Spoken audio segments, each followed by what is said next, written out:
Mirelle Mateus has been a light in the lives of her mom, Alice, and older sister, Sandy, her whole life. Vino a iluminar nuestras vidas. She came to illuminate our lives. Ever since she was born, that light in her eyes, the angel that God gifted me in that moment, she changed our lives forever. Nuestras vidas totalmente. Alice says all they wanted to do was protect her from any harm. My little girl was a miracle in my life. En mi vida. But on Friday, Alice's worst nightmare became a reality after she noticed her daughter was missing. She sensed something was wrong and went to Mirelle's ex-boyfriend's apartment in Anaheim. Alice says she found it unlocked and went inside. Y es cuando yo. That is when I found my daughter dead in the bathroom. It was I who found her dead in the bathroom. It was not the police. The system failed me. El sistema me falló. Que mi Mirelle. My Mirelle didn't deserve that death that man gave her. She didn't deserve it. And if there's women that know this man, please say something. Don't be afraid. Tengan miedo.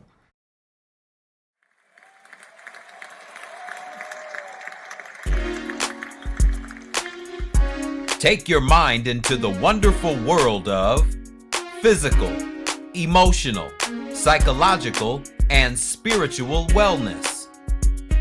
Ladies and gentlemen, welcome to the Kinetic Hour. Conversations with you and guests. With your host, Kenan Wesley Mason. That's me.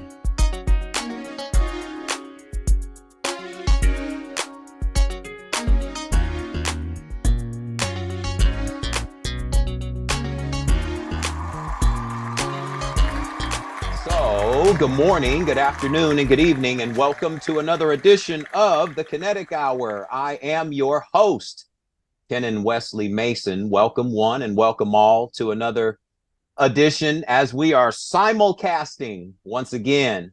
So we're on Facebook Live and we're on Instagram Live. As you can see, we got Instagram right there, and then right here we're on Facebook Live. So we're simulcasting.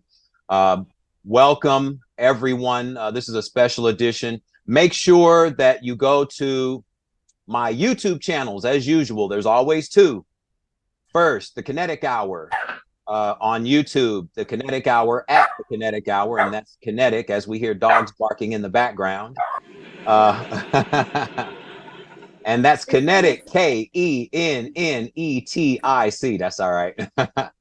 Kinetic, Kennetic, and the other is Kinetic Fit and Wellness Info. That's Kinetic Fit and Wellness Info. So go to both YouTube channels, make sure you subscribe, click thumbs up, leave your comments, tell everyone that you know to subscribe to the Kinetic Hour and Kinetic Fit and Wellness Info. My guest today, and this is a special edition here, I came across my guest here. I just happened to, this maybe a couple of months ago. I came across her speaking to one of my close friends about the subject that we're going to be discussing today. This story made headline news, and it's a serious matter that needs to be discussed a little bit more. She is the founder or co-founder, if you will, of Mirelles Legacy Foundation, and she's here to talk about her sister Mirelle's story, which was ended up in tragedy, unfortunately. But she's here to shed some light and bring some light to this story. Please welcome to the Kinetic Hour, Sandy Caceros. Sandy, how are you? Thank you. Good morning. Thank you for having me. No problem. And thank you for taking the time out. I know you've had such the busy schedule over the last several months over this situation, which did make headline news pretty much all over Southern California. I actually pulled up 3 separate articles here regarding this situation because I was doing some further research, if you will, just so I can kind of get some information on the situation. because it looked so familiar to me when I saw you for the first time a couple of months ago. You were talking to a good friend of mine. I'm like, wait a minute, that story sounds familiar. And going back to look, and then I saw the news report. I was like, oh yeah, I remember that story. So I pulled up 3 articles. One is from March 21st, another one from May 2nd, and another one from August the 10th. And we can kind of time track it as we move along. The story also takes a couple of twists and turns, if you will. So let's start from the beginning, because this has to do with your sister, your younger sister, and who is no longer with us due to domestic violence. Can you kind of take us from the beginning of how this all came about, which kind of brings us to where we are today? Kind of take us back to the beginning with your sister and her relationship that turned into what we know as domestic abuse. So, let me take it way back to when they first started. So pretty much I know they started dating back in, I want to say May of 2022. Okay. We didn't officially get to know him, or he didn't officially get to come around until June, which was the end of June, for her graduation. She was graduating from being a nurse from Pacific Coast. And that was the first time she kind of brought him around. And my mom and I have always been open-minded to the type of, to her boyfriends, ex-boyfriends or whatnot, but this one just seemed off, like right from the beginning. It was already bad enough that he was older, and just seeing him, his demeanor, I just knew he was trouble right from the beginning, and I voiced my opinion. I let her know. We went about that day, it was her day, so we just went about it. But I noticed that he was just like right here with her all the time, Right. Which we found very odd. It was just kind of like, okay, is it that he's all in love with her, or they're just in that like honeymoon stage, or what is it, but again, seeing how he was older, it just kind of caught my attention, and my mom's attention, of course. Right. So as time went on,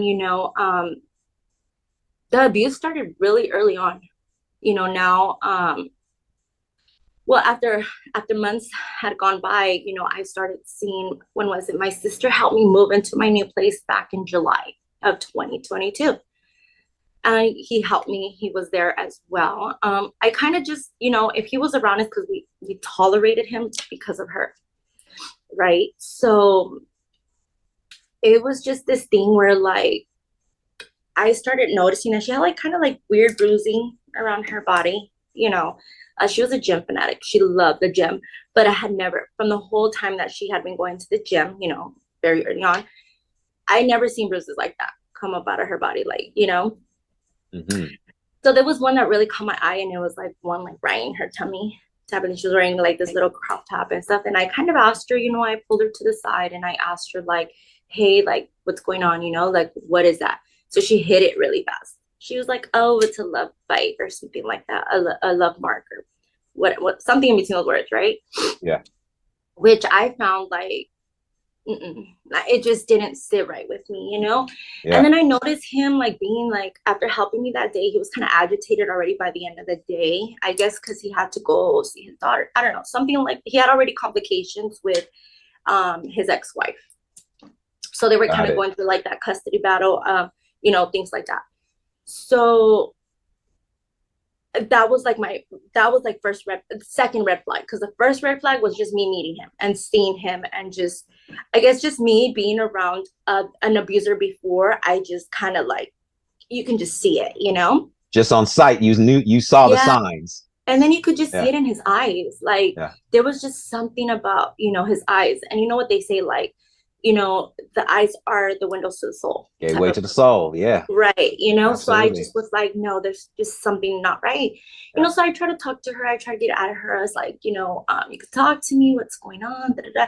But no, I want to say that at that point in time, like my sister was just kind of like, because I've been there too as a domestic violence survivor myself.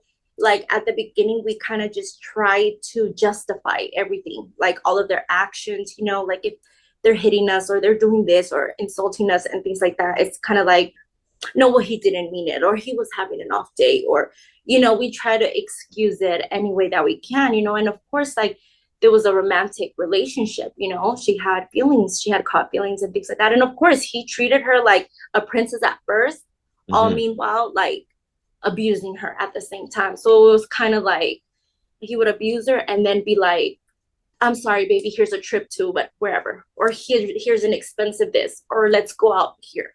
You know what I mean? That was the apology. Right. That was his way of apologizing. Yeah. And my baby sister, she had never ever like been around a domestic violence like home. Like she didn't grow up in any of that. That's one thing about it, is that like when my mom went through it, she went through as in her marriage. Like once my sister was I believe a year old, she was able to leave.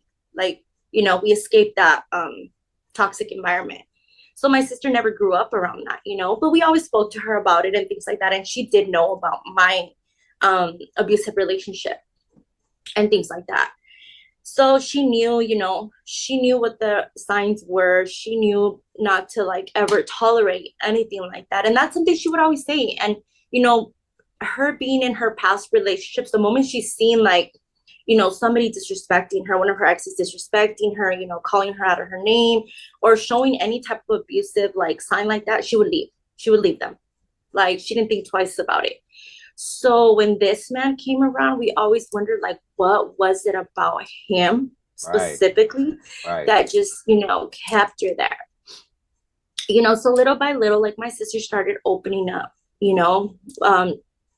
about what she was going through with him. And I believe like the first incident was when they went out to, Hawaii. He took her out to Hawaii, I want to say back in August or September, something like that. One of those, I can't even really recall. Yeah. But that was the first time where we were actually, okay, something seriously wrong right here. I remember my mom called me, saying that they were in a hotel in Hawaii and like something had gone down.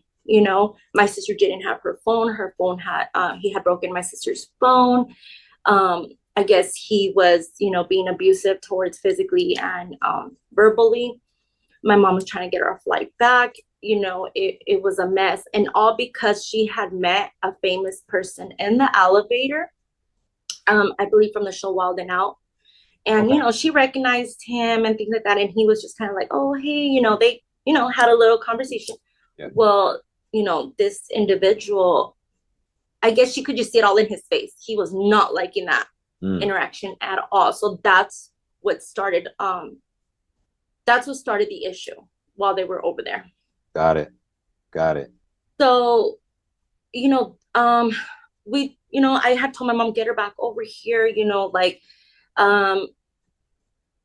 her out of there. You know what I'm saying? My mom tried, she tried to get mind you, my mom was the only contact between, the contact that she was having was with his phone. You know what I mean? Pretty much she was calling from his phone. She wanted to kind of get out of there. Security guard got involved. My mom called the hotel.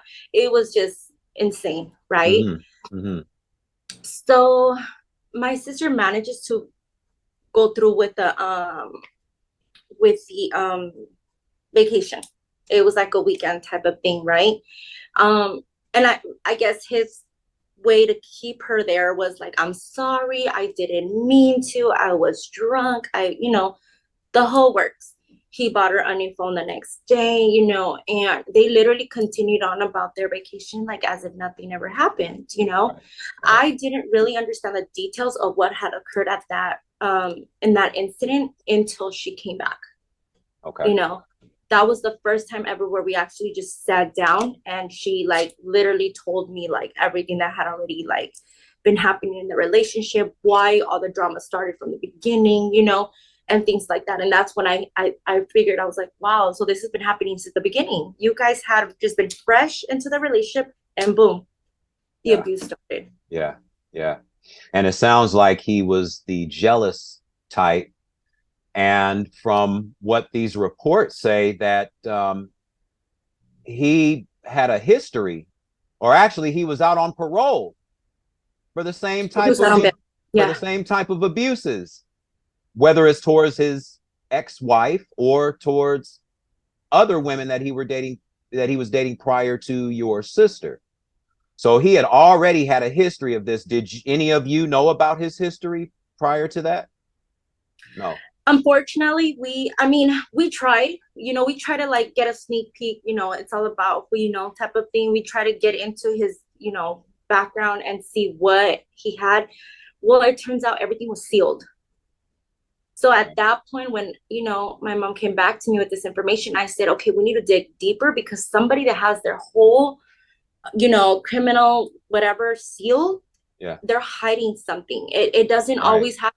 That's one thing a lot of people think, it's because of their careers or because of this. Yeah, a lot of people steal their records for the wrong reasons. Mm-hmm. And he was one of the ones that he had money. So he was able to pay off, whatever and whoever to steal his records. So no, we had no idea. The only thing we knew was the issue that he had going on with his ex-wife. And that's because it was still ongoing while he was in a relationship with my sister. But it was always kind of like him telling her like, oh, my ex-wife is crazy. She's just trying to keep me from my child, making her out to be the crazy one, Right. So, and then her acting out, you know what I mean? Having incidents where she acted out in front of my sister towards him. Like my sister was just kind of like, okay, maybe she is the crazy one. You know what I mean? But like I said, my sister didn't know. She wouldn't have she had never been in a situation like that before. Nevertheless, dated a man with kids like that, So that was like her first time just dealing with all of that. You know what I'm saying? Yeah. So everything was totally new to her. Yeah. And probably maybe a bit of being naive, being young as well, possibly. You tend to take certain things from people, and a lot of it could be because of fear, possibly fear of leaving, or fear of possibly telling someone, for embarrassment, like you said, embarrassment, or some people feel ashamed that they will be judged, that they'll be judged in a negative manner, because they are in a relationship that they have no earthly idea how to get themselves out. Right. So they do end up staying for a variety of reasons. I was watching, because I remember we interviewed a lady several years back. My mom and I, we had a show in Hollywood, and we interviewed a lady from Georgia. She had been a domestic violence survivor, and she was given some statistics, because she said that she had her first incident when she was 14 years of age, because this is what she saw in the home.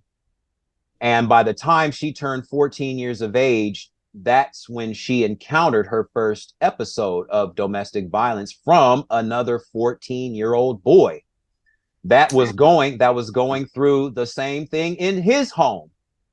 So, and statistically, she brought some statistics up, and even though that interview was about 8 years ago now, the statistics still hold pretty true today.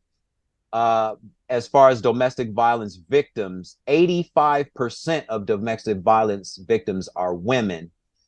And out of that, 95% are never reported. They're never reported, which means out of 100 women, only 5 of them are going to come forward. Right. And the rest are going to sometimes take it to their graves. And they hold in all this guilt, shame, vulnerability, if you will. They hold all this stuff inside of them because they're maybe afraid to tell someone that, yes, I've been abused physically or even verbally. Right. Or even verbally, because verbal abuse can sting sometimes worse than physical abuse, because verbal abuse can kind of penetrate a little deeper and last a little longer. That's very true. Verbal abuse.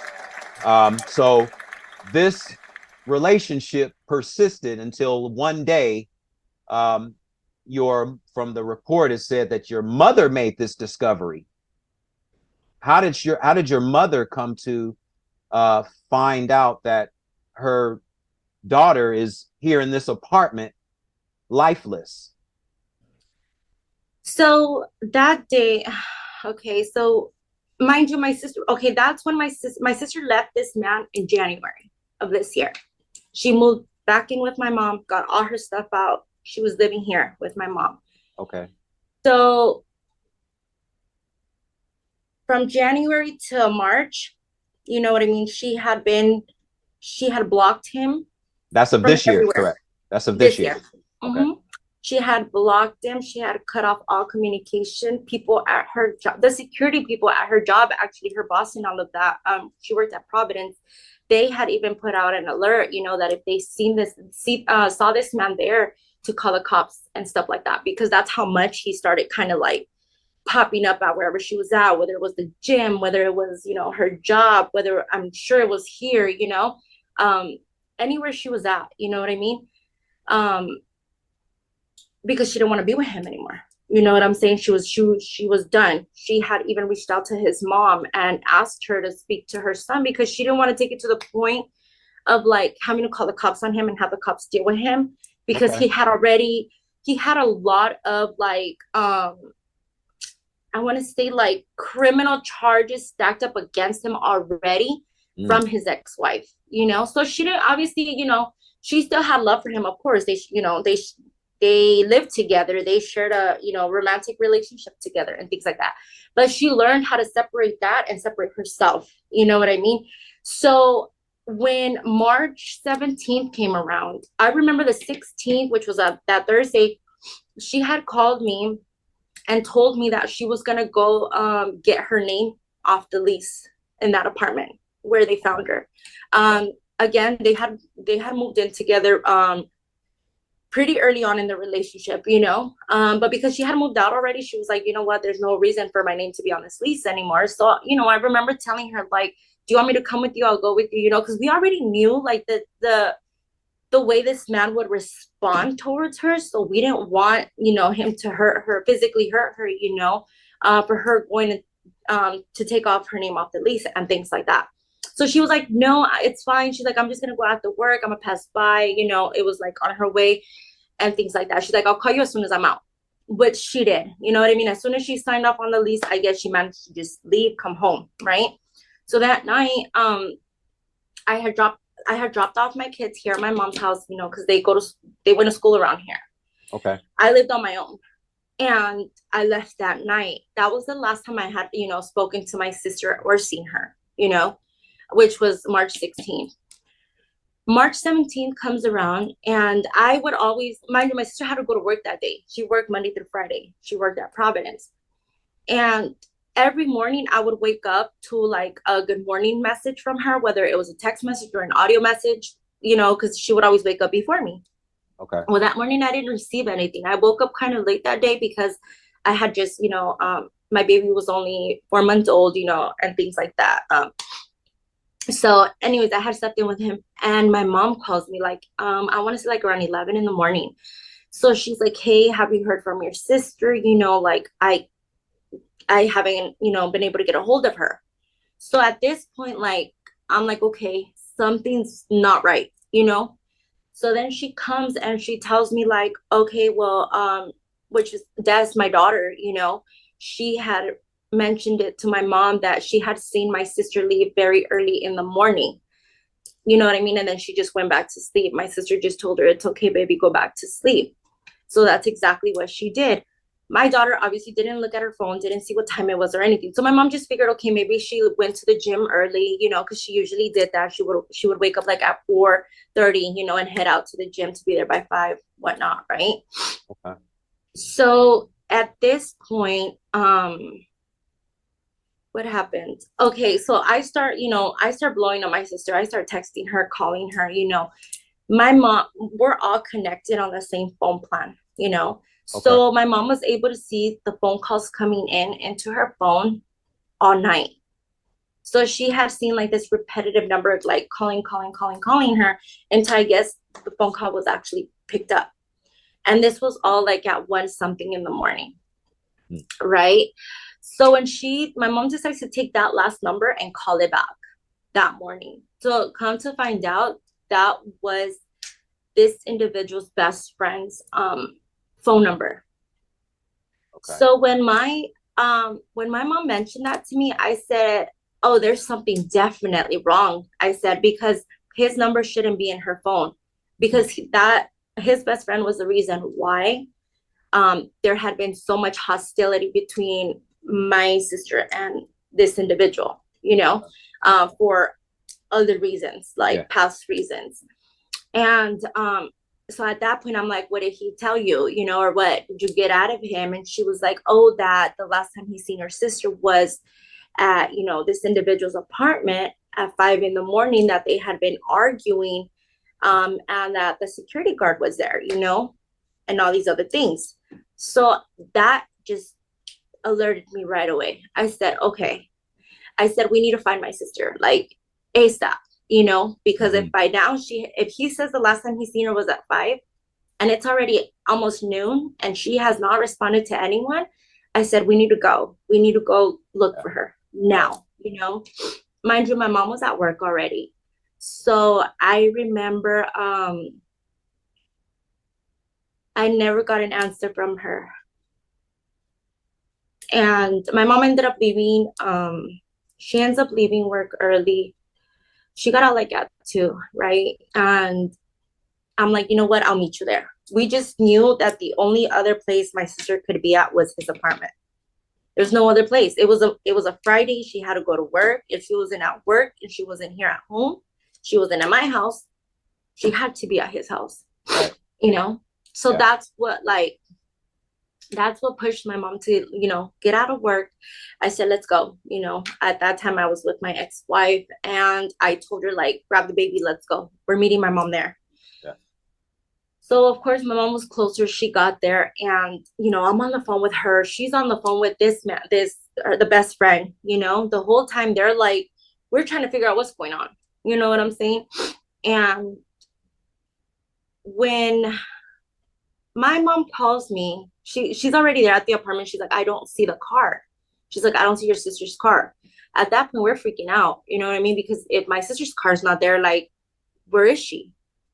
You know? So when the best friend tells my mom and my mom tells me that you know, I don't even want to say his name, you know. It's okay. It's okay. Calls her, you know what I mean? Calls the best friend and tells him, like, hey, come pick me up. I'm out here in Temecula. You know what I mean? I was like, when my mom shared this information with me, I was like, my thoughts were like, okay, go to GPS. I didn't even know where Temecula was. I didn't even know what that was, you know? So I go on GPS and I'm looking, it's like 2 hours and some change from here. So I'm like thinking the worst now. You know, my heart just stopped. I was like, my sister's car's missing. My sister's missing, you know. She's not answering me. Like, they probably did something to her, you know. They took her out there. I don't know. I literally started thinking the worst, you know, already. Like, and the crazy thing is that, like, although my sister and I were 8 years apart, we had this like crazy spiritual connection. You know what I mean? Yeah. And like, I just didn't feel her. You know what I mean? There was an incident that happened to me that same night or early in the morning, where now, after like finding out what had happened, it made sense why I woke up when I did and how I did, you know?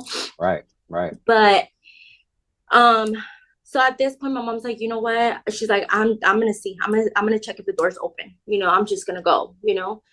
So before she goes in, she decides to call the police and file a missing persons report, because at this point we don't know where my sister's at. We don't know what's going on, you know.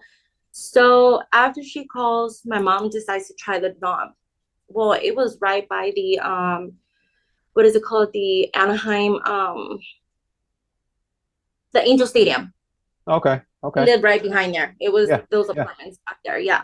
Yeah. So, you know, it's like this rich neighborhood. Nobody goes into people's houses or apartments over there, you know? So people really leave their doors unlocked, right? Yep. Well, they probably won't anymore now, you know? But Yeah. so I remember my mom goes and, you know, she goes inside. It's dark. The way his apartment was set up is like you can make it into the bedroom through the restroom, through the bathroom, or you can make it through the living room. Okay. Right? So it's kind of like a donut type of entrance. Yeah. So I remember she said it was dark in there. She couldn't really see, you know? So she just kind of like went in, glanced around. She's like, I don't see anything of your sister in here. Mind you, there shouldn't have been anything of my sister there because she had already moved out. None of her belongings were there. You know what I mean? Mm-hmm. So when my mom's like, there's nothing here, like, you know, she's not here, she decides to walk out again, right? So mind you, I'm on the phone with her this whole time, you know, except for the times we were hanging up so she could call, you know, the best friend and things like that. So at this point, something, I guess, the way my mom explains it is like that mother intuition, you know? She absolutely. felt something, and she said something told her to go back inside, right? So at this point, it's like 2 something already, right? And my mom decides to go back in the apartment. So as she's like walking around, I'm on the phone with her, mind you, you know?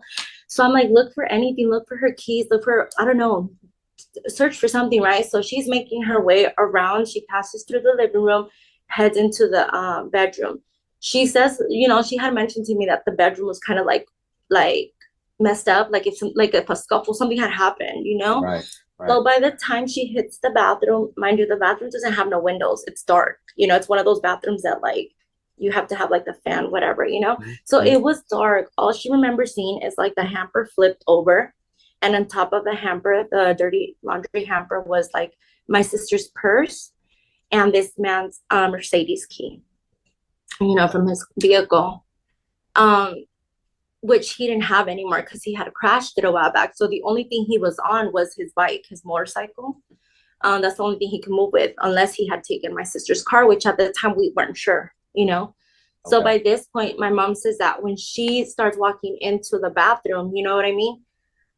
She manages to see like my sister's legs, like on the other side of the hamper.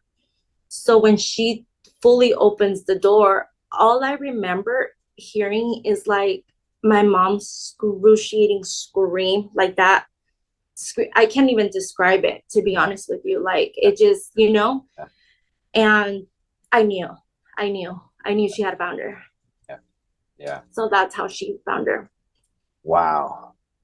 I'm pretty sure that, well, I mean, obviously that visual is going to be imprinted forever. And my apologies to all of you for that. You know, it's something no parent can imagine discovering, you know, discovering their child in any room, you know, being found, you know, lifeless by some person that probably had his own demons, if you will.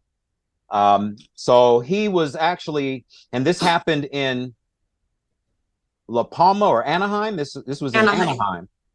And he was arrested in Riverside County. Is that correct? He was arrested in Riverside County, and he was arrested and he was arraigned. He's still in jail right now, and no bail. He was granted no bail, which means that all this is working in your favor, because he should be, especially now that he's had a prolonged track record of these types of episodes with not just your sister, but with multiple women, including possibly his ex-wife. Correct. And so he's been arraigned. You know, you've had multiple court dates since since what, May, I believe, since May. There's been multiple court dates.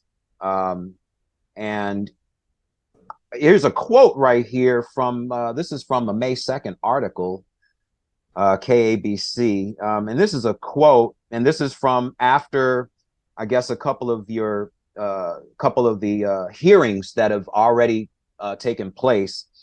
Here it says a quote, "It was hard. If you guys caught our reaction, it was really, really hard to hear a lot of that, meaning, I guess, certain testimonies, because there's a lot of facts that we didn't know or we weren't aware of. So to hear for the first time was heartbreaking." What were some of those facts? If you can, I don't know if you can actually repeat some of the facts that you discovered that you didn't know prior.